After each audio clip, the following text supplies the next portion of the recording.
Ladies and gentlemen, ಮಹಿಳಾ ಮಣಿಗಳ ಕಣ್ಮಣಿ ಲಕ್ಷ್ಮಿ ಹೆಬ್ಬಾಳ್ಕರ್ ಕೊನೆಗೂ ಕೂಡ ಮಹಿಳೆಯರಿಗೆ ಗುಡ್ ನ್ಯೂಸ್ ಅನ್ನ ಕೊಟ್ಟಿದ್ದಾರೆ.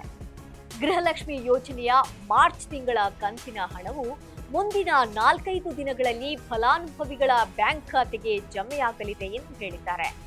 ಹಾಗೆಯೇ ಇಷ್ಟು ದಿನ ತಡವಾಗಿದ್ದಕ್ಕೆ ಸ್ಪಷ್ಟನೆಯನ್ನು ಕೂಡ ನೀಡಿದ್ದಾರೆ. ಹಾಗಾದ್ರೆ ಏನು ಆ ಸ್ಪಷ್ಟನೆ ಅನ್ನೋದನ್ನ ನೋಡೋಣ ಬನ್ನಿ. ಈ ಬಗ್ಗೆ ಸಂಪೂರ್ಣ ಮಾಹಿತಿಯನ್ನ ನಾನು ನೀಡ್ತೀನಿ. ಎಸ್ ವೀಕ್ಷಕರೇ, ನೆಲ ಜಲ ಭಾಷೆಗಾಗಿ ಪ್ರಾಮಾಣಿಕ ಪತ್ರಿಕೋದ್ಯಮ. ನೀವು ನೋಡ್ತಾ ಇದ್ದೀರಾ ಫೋಕಸ್ ಟಿವಿ. ನಾನ್ ರೂಪಲತಾ.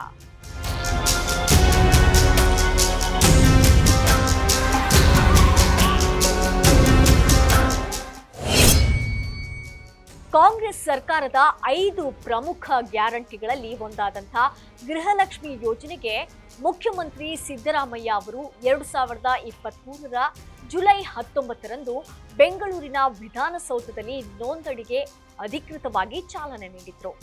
ಅದಾದ ನಂತರ ಮೈಸೂರಿನಲ್ಲಿ 2023ರ ಆಗಸ್ಟ್ 30ರಂದು ನಡೆದ ಬೃಹತ್ ಸಮಾವೇಶದಲ್ಲಿ ಕಾಂಗ್ರೆಸ್ ನಾಯಕರಾದ ರಾಹುಲ್ ಗಾಂಧಿ ಮತ್ತು ಮಲ್ಲಿಕಾರ್ಜುನ ಖರ್ಗೆ ಅವರ ಸಮ್ಮುಖದಲ್ಲಿ ಈ ಯೋಜನೆಗೆ ಅಧಿಕೃತ ಚಾಲನೆ ನೀಡಲಾಯಿತು.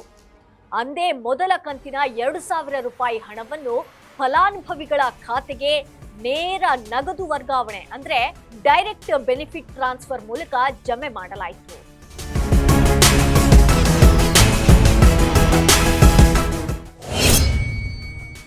ಸರ್ಕಾರ ಅಧಿಕಾರಕ್ಕೆ ಬಂದ ಕೆಲವೇ ತಿಂಗಳುಗಳಲ್ಲಿ ಈ ಯೋಜನೆ ಆರಂಭವಾಗಿದ್ದು, ಅಂತ್ಯೋದಯ, ಬಿಪಿಎಲ್ ಮತ್ತು ಎಪಿಎಲ್ ಪಡಿತರ ಚೀಟಿಗಳಲ್ಲಿ ಯಜಮಾನಿ ಎಂದು ಗುರುತಿಸಲ್ಪಟ್ಟ ಮಹಿಳೆಯರಿಗೆ ಮಾತ್ರ ಸೀಮಿತವಾಯಿತು.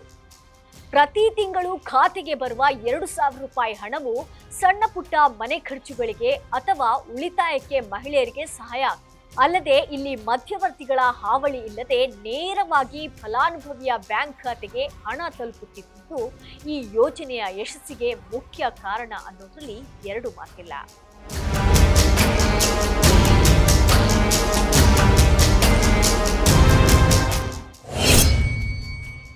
ದೇಶದಲ್ಲೇ ಮಹಿಳೆಯರಿಗಾಗಿ ಜಾರಿಯಾಗಿರುವಂತಹ ಅತಿ ದೊಡ್ಡ ಯೋಜನೆಗಳಲ್ಲಿ ಒಂದಾಗಿರುವ ಈ ಯೋಜನೆಯಲ್ಲಿ ಅನೇಕ ಮಹಿಳೆಯರಿಗೆ ಹಣ ಪಾವತಿ ಆಗುತ್ತಿಲ್ಲ ಅನ್ನುವಂತ ಸುದ್ದಿ ಕೂಡ ಕೇಳಿ ಬಂದಿದೆ. ಕೆಲವು ಫಲಾನುಭವಿಗಳಿಗೆ ಪಾವತಿಯಾಗದಿರಲು ಹತ್ತಾರು ತಾಂತ್ರಿಕ ಮತ್ತು ಆಡಳಿತಾತ್ಮಕ ಕಾರಣಗಳಿವೆ.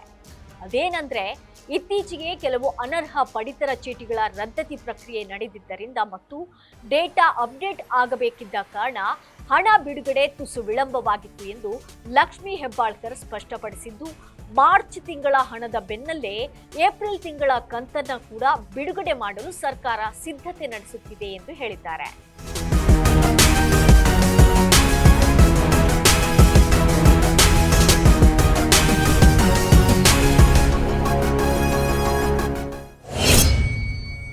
ಹಾಗೆಯೇ ಮತ್ತೊಂದು ಮುಖ್ಯವಾದ ವಿಚಾರ ಏನಂದ್ರೆ, ಫಲಾನುಭವಿಯ ಆಧಾರ್ ಸಂಖ್ಯೆಯು ಬ್ಯಾಂಕ್ ಖಾತೆಯೊಂದಿಗೆ ಸರಿಯಾಗಿ ಲಿಂಕ್ ಆಗದಿದ್ದರೆ ಹಣ ಜಮೆಯಾಗುವುದಿಲ್ಲ ಮತ್ತು ಪಡಿತರ ಚೀಟಿ, ಆಧಾರ್ ಕಾರ್ಡ್ ಮತ್ತು ಬ್ಯಾಂಕ್ ಖಾತೆಯಲ್ಲಿರುವಂತಹ ಮಹಿಳೆಯ ಹೆಸರಿನ ಅಕ್ಷರಗಳಲ್ಲಿ ವ್ಯತ್ಯಾಸವಿದ್ರೂ ಕೂಡ ಹಣ ಪಾವತಿ ಸ್ಥಗಿತಗೊಳ್ಳಬಹುದು.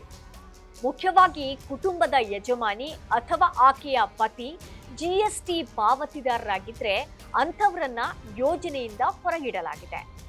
ಇತ್ತೀಚೆಗೆ ಇಂಥ ಲಕ್ಷಾಂತರ ಅನರ್ಹ ಫಲಾನುಭವಿಗಳನ್ನ ಸರ್ಕಾರ ಗುರುತಿಸಿ ಹಣ ಸ್ಥಗಿತಗೊಳಿಸಿದೆ ಹಾಗೂ ಸರ್ಕಾರ ಇತ್ತೀಚೆಗೆ ರಾಜ್ಯದಾದ್ಯಂತ ನಡೆಸಿದಂತಹ ಪರಿಶೀಲನೆಯಲ್ಲಿ ಅನೇಕ ಅನರ್ಹ ಬಿಪಿಎಲ್ ಕಾರ್ಡ್ಗಳನ್ನ ರದ್ದುಗೊಳಿಸಿದೆ ಎಂದು ತಿಳಿಸಿದ್ದಾರೆ.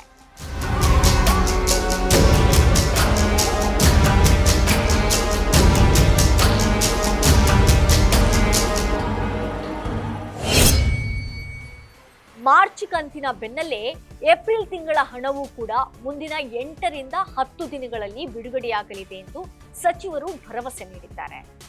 ಒಟ್ಟಾರೆಯಾಗಿ ರಾಜ್ಯದ ಕೋಟ್ಯಾಂತರ ಮಹಿಳೆಯರು ಎದುರು ನೋಡ್ತಿದ್ದಂತ ಮಾರ್ಚ್ ತಿಂಗಳ ಕಂತಿನ ಹಣ ಈ ವಾರವೇ ಕೈ ಸೇರುವಂತ ಸಾಧ್ಯತೆ ಇದೆಯಾ ಇಲ್ವಾ, ಇನ್ನೂ ಮತ್ತಷ್ಟು ಸಮಸ್ಯೆಗಳನ್ನ ಎದುರಿಸಬೇಕಾಗತ್ತಾ ಅನ್ನೋದನ್ನ ಕಾದು ನೋಡಬೇಕು.